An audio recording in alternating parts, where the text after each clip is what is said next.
The thoughts can change your life with me, Reverend Lee.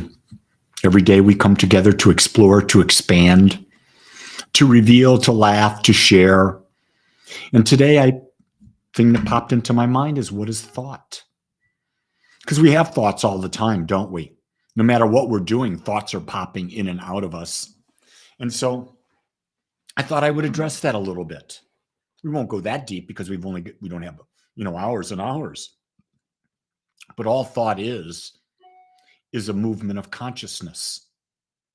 It's that simple. It's a movement of consciousness. So understand, everyone, quantum physics, philosophy, spirituality talks about consciousness.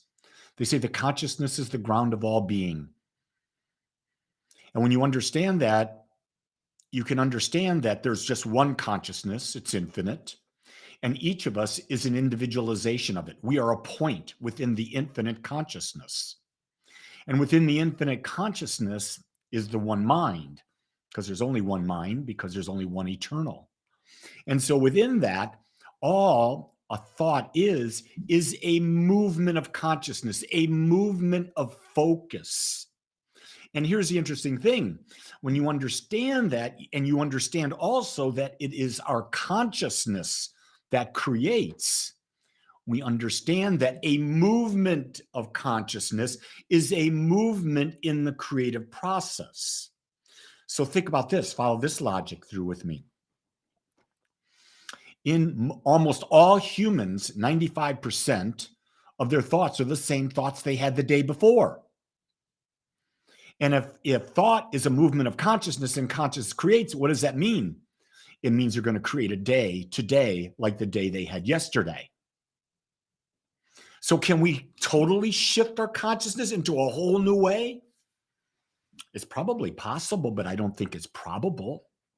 I think that we shift our consciousness gradually. Because think about this. You have around 60,000 thoughts a day.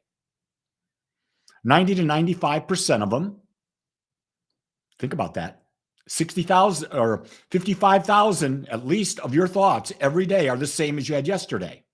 That builds what? Your mental atmosphere.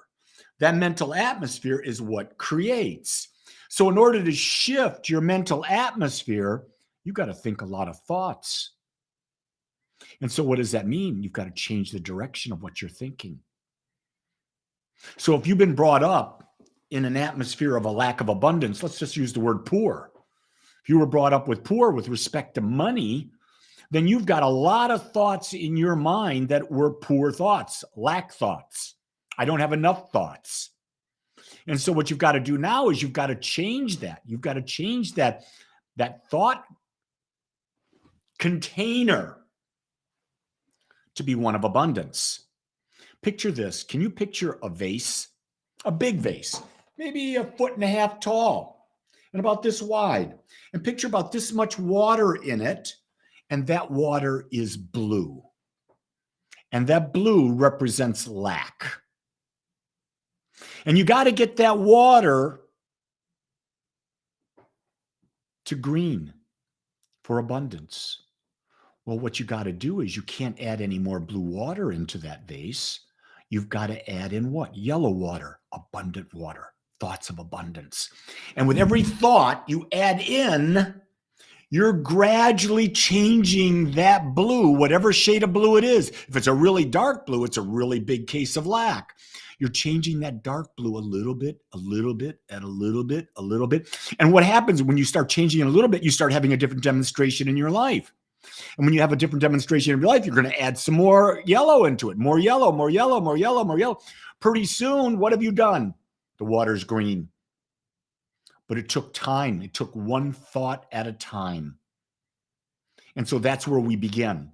That's always the beginning process. This thought, the next thought, the next thought, the next thought, the next thought, until we have a mental atmosphere that which we want. And this pertains to not just money, not just prosperity. This is about health. This is about relationships. This is about career. This is about self-worth. This is about connection to the infinite. It's about everything in life. Our thoughts are the movement of consciousness, and our movement of consciousness creates our life experience. So if we understand that, oh my God, we have the power, we have the ability right where we are. We don't have to go anywhere.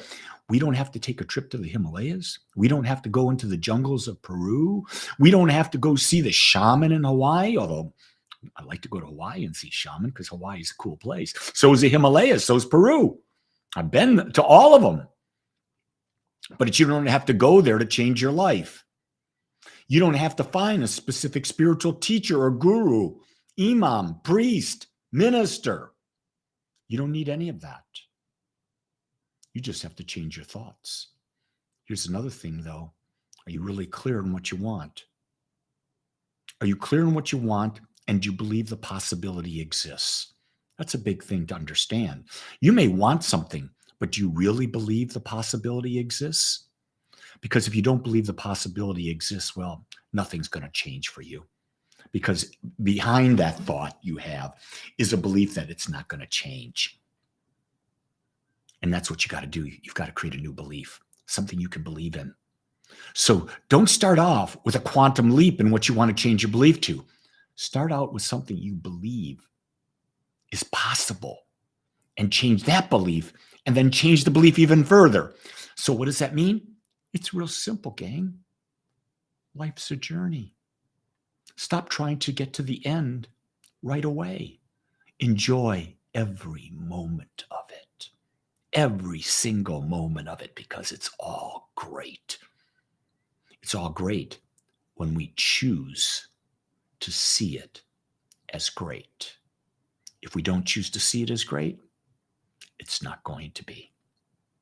With that, my friends, make this your best day ever. It's all about where you put your focus. It's a movement of consciousness. Think thoughts that nourish you, feed you, grow you, support you, and bring love into your world and in the world for everyone else. Until tomorrow, have a great day. Only you can. Aloha.